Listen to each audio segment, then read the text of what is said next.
어제 제가 혈액원에 갔다 예. 왔는데요. 이게 혈액원이라는 게 헌혈로 들어온 피, 그러니까 혈액들을 보관해 놓는 곳이에요. 근데 네. 요즘 여기 창고가 많이 비어 있다고 해서 취재를 갔는데 가서 보니까 이 헌혈을 안 할 수가 없겠더라고요. 사진 제가 하나 찍어 네네. 왔는데요. 그 지금 피디님, 네. 요게 이제 그 보관 창고예요. 근데 음. 이제 여기 보면은 빈 칸이 더 많죠. 혈액이 차 있는 곳보다. 네. 그리고 사진 한 장이 더 있는데요. A형하고 O형은 이 정도로 그냥 아예 텅텅 비어 있는 그런 상황입니다. 어. 근데 지금 보신 이 혈액원이 서울중앙혈액원인데 여기가 전국에서 상황이 제일 좋은 곳이에요.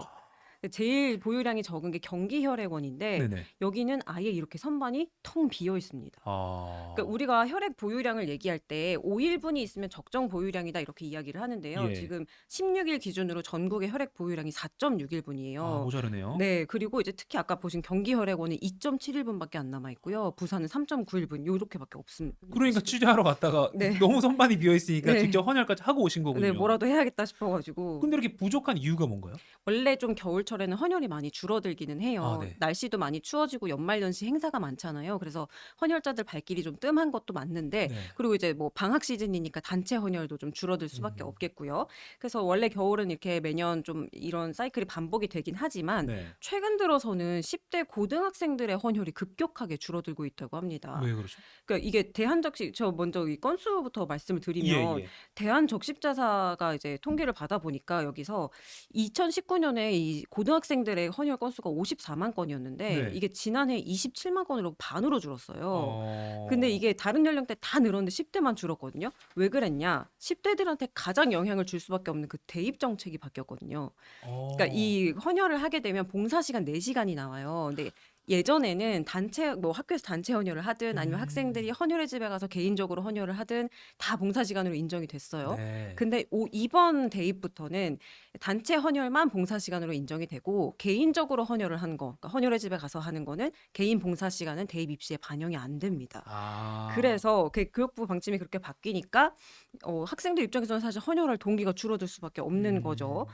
근데 이런 정책 영향도 있고 여기다 이제 요즘 고령화 때문에 점점 헌혈 가능 인구는 줄어드는 반면에 수혈 인구는 또 늘어나잖아요. 네. 그런 것 때문에 좀 장기적으로도 계속해서 혈액이 보유량이 점점 줄어들고 있는 그런 추세라고 합니다. 그러니까요. 약간 대입 정책 변화도 있지만 아마 고등학생 수 자체도 좀 줄어드는 그렇죠, 경향도 그렇죠. 있을 거고 말씀하신 대로 그렇지만 뭐 노인 인구나 또는 그 혈액 수요는 또 계속 늘어나기 때문에 걱정이 되는 상황이네요. 네네. 지금 유튜브 댓글로 크레용 신장님 헌혈 군대에 있을 때 일과 째려고 많이 했는데라고 댓글 달아주셨는데 저도 똑같은 경험이 있습니다. 또 일가만 빼주는 게 아니라 또 맛있는 것을 주기 때문에. 네. 근데 이제 헌혈을 하고 왔으니까 어제 좀 많이 안내를 받았을 텐데 뭐 약 먹으면 못 한다. 그리고 음, 외국 갔다 오면 못 한다. 뭐 이런 뭐 그런 게 있잖아요. 저도 맞아요. 정확히 잘 몰라서 주의 사항 좀 알려 주세요. 이게 굉장히 뭐가 많아요. 음. 근데 이제 그중에서 조금 주목해 보실 만한 거 제가 좀 정리를 하자면 예. 일단은 뭐 헌혈자 그리고 수혈자 건강을 생각해서 내 컨디션이 가장 좋을 때 가는 게 베스트입니다. 네. 내 컨디션이 좀 안 좋은 것 같아 하면 웬만하면 하지 마시고 예. 너무 피곤하거나 잠을 못 잤거나 뭐 그리고 너무 공복 시간이 길어도 안 돼요. 피 아. 검사는 공복에 해야 되지만 헌혈은 오히려 잘 드시고 잘 아. 자고 가야 됩니다. 예. 그리고 요즘에 왜 독감 유행하잖아요. 맞아요. 독감 걸리면 한 달 동안은 헌혈하시면 안 돼요. 예, 아. 코로나도 마찬가지입니다. 완치되시고 한 달 후 그 후부터 헌혈을 하시면 되고요. 예. 감기 같은 경우는 가급적이면 증상이 없을 때 가는 게 좋기는 한데 이게 이제 뭐 좀 치료 어느 정도 증상이 없다 할 때는 하셔도 돼요. 근데 이제 음. 약 먹는 게 뭐 약에 따라서 좀 금지되는 그 기간이 있는 것들이 있어서 뭐 네. 항생제 같은 것들은 이제 며칠 동안 하면 안 되고 이런 게 있거든요. 그래서 음. 그거는 헌혈 전에 충분히 그 전문가하고 상담을 하신 뒤에 진행하는 게 좋습니다. 그리고 뭐 체크리스트 이런 것도 하니까. 그렇죠. 네네. 그리고 이제 뭐 치과 치료하면 안 된다 맞아, 이런 맞아. 얘기도 있었는데 정확히는 뭐 치과 치료 그냥 피 안 나면 괜찮아요. 근데 뭔가 출혈이 있었다 네. 하면은 그것도 이제 한 치료 끝나고 3일 뒤부터 헌혈이 가능하고요. 아. 임플란트는 1개월 뒤부터 가능하십니다.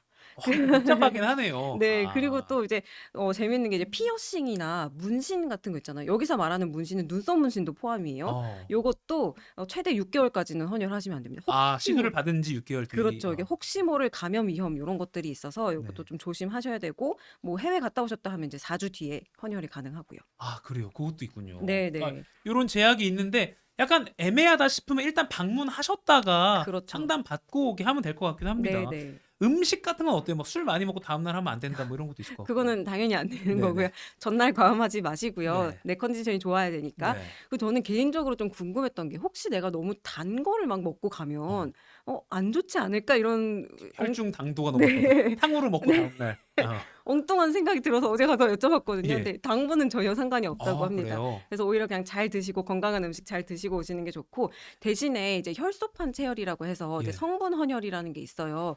그런 것들은 기름기가 너무 많은 음식을 먹었을 때는 또 아. 체열이 잘 안 될 수 있다고 하니까요. 그것만 조금 조심하시면 될 것 같습니다. 네, 유튜브 댓글로 망구바나님이 아들들 잘 먹여서 봄에는 혈액원으로 보내겠습니다라고. 네. 어머님이신 것 너무 같아요. 훌륭하십니다.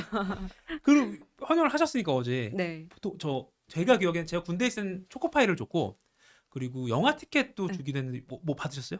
저 받았습니다. 뭐요? 기념품 리스트가 이렇게 A4에 쫙 이렇게 있더라고요.